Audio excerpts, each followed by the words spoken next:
everyone, this is Chaudhary, Psychotherapist, and today we have a very special episode. We're going to be talking about family threads and sibling estrangement. Now, in some families, text and chat threads can be a way to experience more closeness with each other and can also serve as a way to experience distressing elements that can start off as hurtful and escalate further into bullying or outright alienation and estrangement if we're not careful.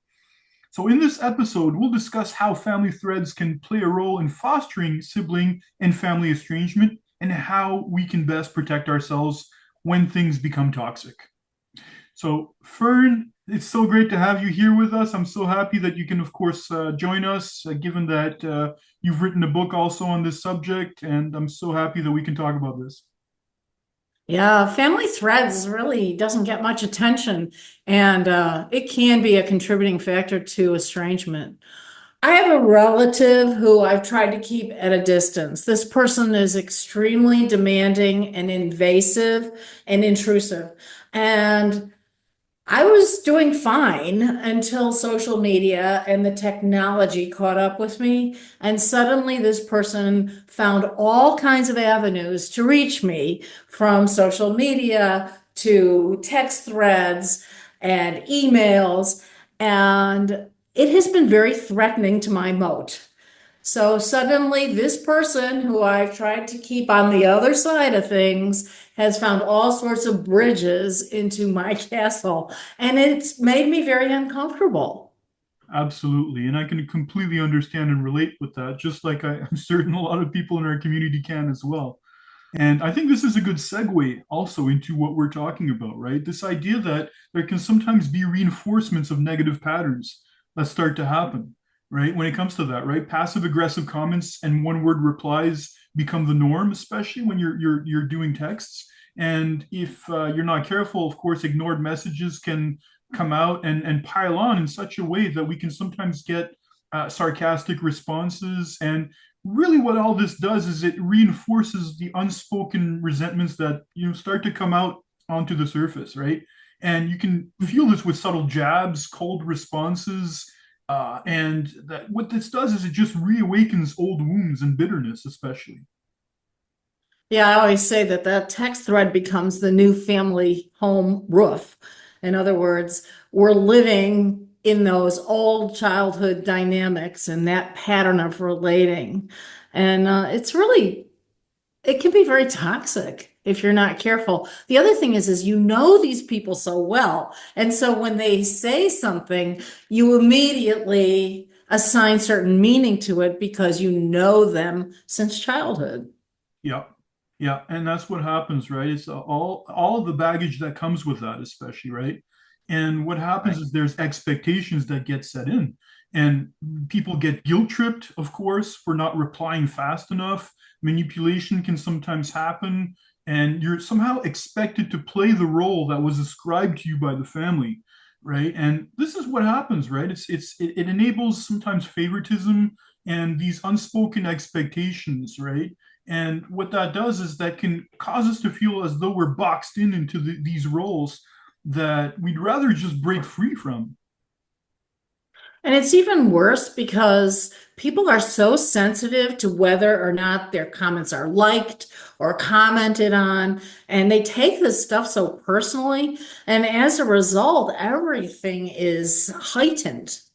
Yeah, exactly. And it's true because what really happens when you're having 24/7 access is that it can cause people to experience emotional triggers and even escalations of conflict, right? And what can maybe be meant as a really simple message can come out as something even more malignant, right? Where tensions arise and they start to boil. And what ends up happening is that words can get misinterpreted, and before you know it, these misunderstandings just spiral out of control. And that's what makes it hard. Yeah, and I think that we have to recognize too that the family text is not the only group text. So if there's this pinging all day long, these pings are very disruptive, particularly when you have more than four people, and it can be overwhelming to anybody, and it creates a lot of stress. And I think people sometimes feel like they're going to lose their minds from all of the responses that are required on these text threads. And it creates a lot of anxiety. Absolutely, absolutely. And I think that's the thing that's really, really hard with this is the idea that what happens is that the chat becomes a stage for grievances and such. And it creates like these long buried issues for everyone else that somehow experiences this because oftentimes they're left in the past, right? But in a group setting, unresolved issues can multiply and that creates tension that drags into stress or conflict that might have been avoided, especially considering that people, of course, go from 0 to 100 very quickly, right? So, of course, this can also trigger emotional conflicts and such that can really escalate into something else. Because when you have 24/7 access to somebody, one message that can seem as though it's really harmless can land wrong and, of course, build on tensions. And what that can do is it can cause messages to be misinterpreted, right? And this is where misunderstandings get out of control. And unfortunately, people use these as a stage for grievances, right? Where long buried issues tend to come up from the past, right? And then what happens with some of these unresolved issues is that it can multiply the tension and it could drag everybody into the stress of the conflict that people may not even have been a part of otherwise. Oh, that's an interesting point. Yeah. There's also the aspect of this where this is communication where there's no tone and you cannot read a facial expression. So that means that you may misinterpret quite a bit of what is going on because you're not getting those particular cues. And I think you have to be really mindful and careful of this because you can misstep easily. Exactly. And that's what's really important to when it comes to our experiences within group or chat settings and such like this for families. And the idea of expectations of instant responses, right? This idea that people feel entitled to have this kind of access is not really realistic because it ends up becoming an invasion of privacy and it can potentially violate our boundaries because if we don't always respond, then of course it creates a certain stress for people, especially that go from 0 to 100 very quickly, right? And we may have some family members that are like this, that tend to be a little bit like powder kegs and tend to go off a little bit like that. And I think that when you value privacy, it can really be exhausting because you're somehow expected to share, engaged, and stay constantly involved, right? And it feels less like a chat and more really like a surveillance system and that can really be intrusive and draining as well. Yeah, the whole thing is designed to make users feel like they're missing out if they're not constantly engaging with the chat. And what I would say is that it does not promote impulse control. Yeah, Because people are expecting an immediate response. And so you're not necessarily taking a breath and saying, okay, what do I want to say here? Instead, you're just putting it forward and you could regret that in a hurry. exactly, exactly. And I think that that's a great point you're making because some people, what happens is that they can be very impulsive, but they also listen in an opportunistic type of way, right? And this is where triangulation can also get involved as well, where you pull other people into their own way of thinking, into and this is kind of what occurs, I think, a lot of times in our community. We hear about these stories where people are being somehow taken advantage of and having other family members dragged into taking the side of our estranged sibling and such. And it's a classic move, right? It can stir people up and it can rally people, for and give them a sense of support. But at the same time, what that does is it creates a sense of division, right? An us versus them atmosphere. And I think Right. really, yeah, and really what happens is these backhanded comments about someone, can really create a sense of feeling like an outsider or even a scapegoat within the family, right? And Right. trust erodes really, really fast, and groups become more of a battleground instead of a place of support. Right. There's a lot of exposure to each other, which is my point earlier, and that can heighten conflict as well. The other thing that I don't think any of us assess carefully is how much time we're spending on all of these responses and reading these threads. I don't know about you, but there are days when that thing keeps going off all day long, and I have to shut it off just to have some space and uh, mental place to breathe.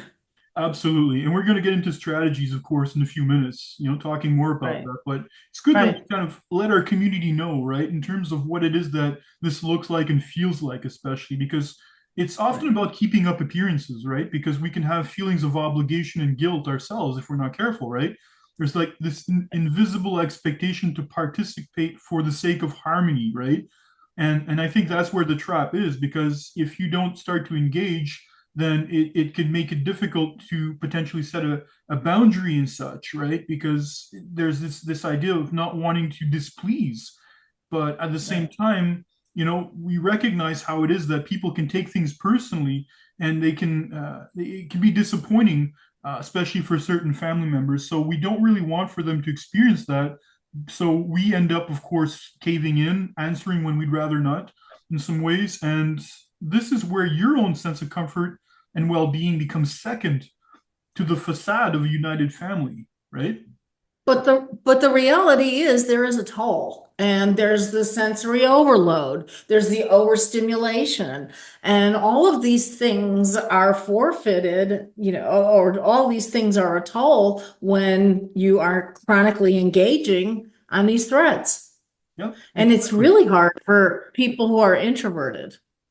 Yes, very much so. I think that's a key point you're making as well, because what ends up happening is over time, this can of course cause us all sorts of difficulties and such that can, of course, have this ongoing drama build and build to a point where it can lead people to experience, with a steady stream of stress, get to that point where they can experience a burnout when it comes to this with this constant exposure, right? And I think that what ends up happening with these undercurrents of tension is that these chat rooms or these text messages can be a place of connection, but they can often turn into an emotional minefield, and it becomes very draining, and it can really leave people on the edge and reluctant, in feeling obligated to keep up and such. Yeah, and I think these threads start to promote rumination and take over some of your thinking and sort of shrink your world because you're over focused on what's happening in this drama of the family thread. Yeah, exactly. So I really think that what this does is it really creates a sense of, really losing touch with people, not really experiencing the sense of fulfillment that we want to have, right? And it is easy to lose that personal touch because oftentimes those direct interactions can fade away, and it can make it tough for family members to feel valued and understood as individuals. So oftentimes, I think that that's one of the things that happens in group settings, is that it can really be difficult because it's almost as though the group can sometimes make decisions for us if we're not careful. And that can take away our sense of individuality. And it's so disruptive that it constantly pulls you out of a mindful state. So you're not really present in your surroundings because you're constantly pulled towards the phone. And the ping is like a call to come see, come know what's going on here. Yeah, it's like that Pavlovian bell that you ring, right? In some ways. Yeah. Yeah, Yeah. so it's just And like that. hard to resist. It's really hard to resist.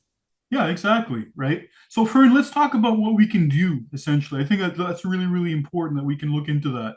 So, let's talk about what that looks like and what we can suggest. One of the first things I would say to people is, like we're talking about, take a break from the family thread. It's perfectly fine, and it's expected that you can take a break, and it's okay to tend to your own feelings, right? Taking some space, it especially is good for us when things go from good to bad to worse, right?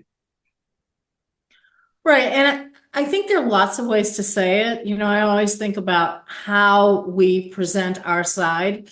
And there are aggressive ways, but there are also really pleasant ways of saying it. So saying something like, I'm really finding it hard to keep up with all these text messages. And I'm wondering if we can stay close, but only be in touch maybe twice a week. Yep, that's a great point you're making. And I think that not buying into the label that you may have within the family also is really, really important, right? That you're so much more than what they think of you. And you don't need to accept being treated in a certain way if it's demeaning, right? So, Right. yeah, Right. So much more than the TY you write as your response on a thread. yeah. Thank you. Exactly. And I think it's not for someone else to decide your personal involvement within the family thread as well. You get to be the one deciding how much room it takes in your life. And that can be a little to a lot, according to what you feel is comfortable for you, right? Right. You can remove yourself from a thread. Mm-hmm. I mean, that Exactly. may sound pretty extreme, but sometimes it's necessary. Yeah, yeah, exactly. And recognizing that chats and texts can be confusing and they don't always show our body reactions or facial expressions as we do on camera, right? So I think often favoring voice or in-person conversation, if there's confusion especially, is key to avoid misinterpretation of our words, right? Yeah. I was just thinking while you're saying that a lot of times too, there's a lot of one-upmanship on these things where, somebody has to be funnier than the next person. The stuff is really time consuming and unproductive. Yeah. Yeah, exactly. And oftentimes, I think that what's important also is establishing rules and guidelines for texts or groups as well, because it can avoid picking sides and it can help to ensure that if things do go wrong, then we can get back to the group rules. Because by doing nothing, we can fall into the trap of enabling toxic behaviors, right? Yeah. Yeah. And actually, you can promote toxic behaviors on text threads. Yeah, so that's really, really important. And prioritizing your feelings above those of the group. If we tend to too much to the group, we can forget about how we feel and dismiss our own feelings, or worse, have the group dismiss them, or even try to decide what's best for us. And that's really what's important is not to have a loss of identity if you're choosing to enter into some of these text or group chats. And the final point I want to make is, of course, limiting your expectations about how this can build closeness. Oftentimes, we go into it with the idea that we hope for the best, but sometimes the best doesn't happen. And by lowering your expectations, what you're doing is really avoiding disappointment. And it's a bonus if you get more of what you want, right? Yeah, those family threads can be a real minefield, so you have to be careful. Yeah, exactly. So, Fern, we're almost out of time. Let's talk about resources. Let's talk about what is your number one resource currently for our viewers at this time? Well, I would say one-on-one coaching, where we certainly can talk about family threads and all sorts of other factors that contribute to sibling estrangement. Yeah, absolutely. Very important, of course. My number one resource at this time is the Sibling Estrangement Support Group. It's a thriving group that allows for empowerment and helping us to feel less alone. It's a group that's been going on for 3, 4+ years now, and I'm very happy to host it and very happy, of course, to offer some help with regards to sibling estrangement dynamics, something I've gone through and still going through. And I'd like to, of course, continue to help others that can help them to become better people and make sure that this affects them less. So, of course, viewers are invited to look at some of the links we have on screen. These can be important if you want to connect with Fern or I and see how it is that we can help with regards to these ongoing issues that can occur. So, so Fern, it's really, really great to have you here again. And I'm very happy that we had a chance to talk about all this because this is so important for a number of people going through this. So I very much look forward to our next episode coming up very soon. Me too. All right. Well, you take care, Fern. I'll talk soon. Great. Bye now. Bye bye.